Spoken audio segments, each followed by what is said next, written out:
Giovanna Iacono, presente a questo Festival dell'Unità in Sicilia che si tiene ad Agrigento, dove sono previste anche la presenza di Bonaccini e domani della Slain. Sì, per noi è un fatto importantissimo, è stato un segnale d'attenzione da parte della segreteria regionale l'avere scelto la nostra città, che tra l'altro quest'anno si candida a diventare capitale della cultura, un obiettivo che è stato a lungo perseguito e finalmente raggiunto e ottenuto.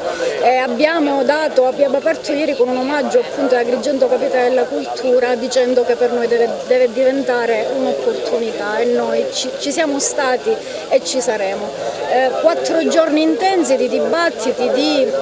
incontri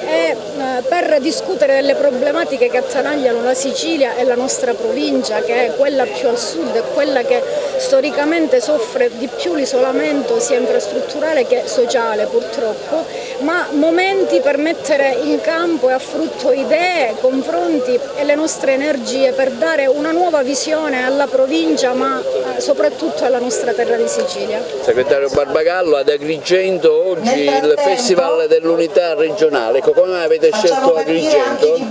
La festa dell'Unità regionale torna ad Agrigento dopo alcuni decenni, è un segnale di vicinanza a una provincia dove il Partito Democratico sta facendo bene, con la segreteria di Simone Di Paola e con tutto l'impegno della Federazione dei Giovani Militanti. Siamo partiti da Lampedusa per dare un segnale vero a una terra che ogni giorno si confronta sul tema dei migranti, e sta per iniziare il tavolo delle infrastrutture e dei trasporti, che è quello, devo dire, che sento di più,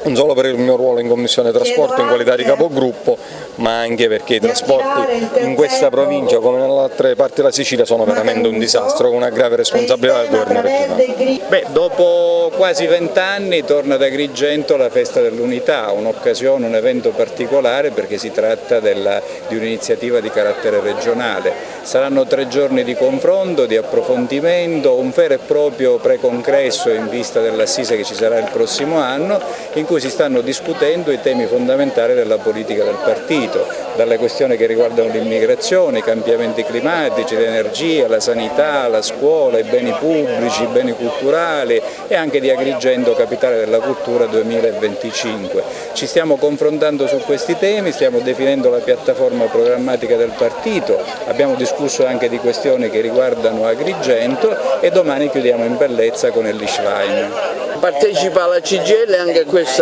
congresso regionale del PD che si tiene ad Agrigento. Ecco, quali sono le istanze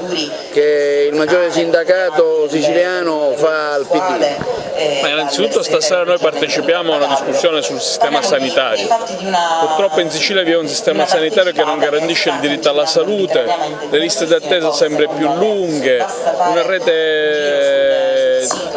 ospedaliera inadeguata, ticket che crescono ogni giorno di più,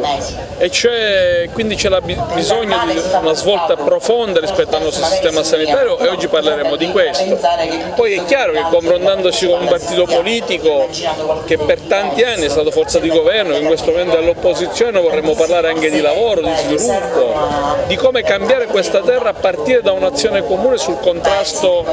all'autonomia differenziata, perché noi abbiamo la preoccupazione che oggi vi sono forze politiche che non guardano la Sicilia e il Mezzogiorno, e noi speriamo invece che il Mezzogiorno